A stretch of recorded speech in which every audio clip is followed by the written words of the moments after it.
These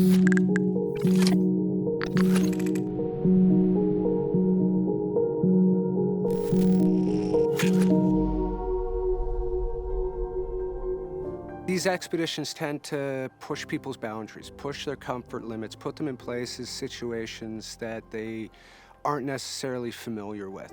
The limitations people have set on themselves are not necessarily accurate. For people in the military, the mission must succeed, regardless of what the current situation is. In that team environment, with that no-fail attitude, that allows us to do a lot of things that individually we wouldn't think we were capable of.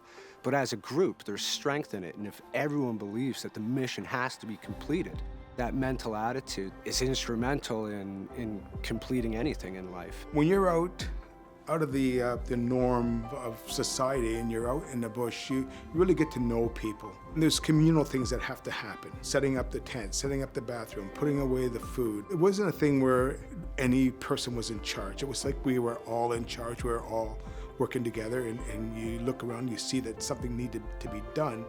You just did it.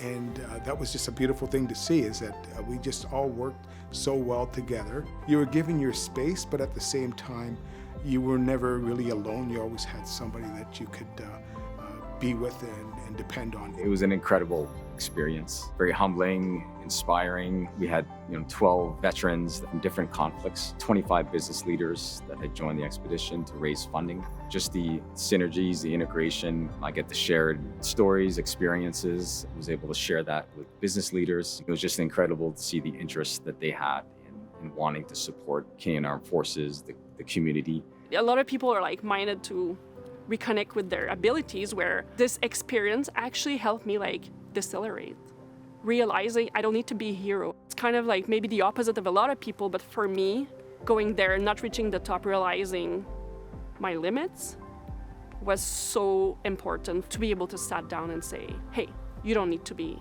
the best all the time, right? When you're on tour, you're always thinking about the future, about back home.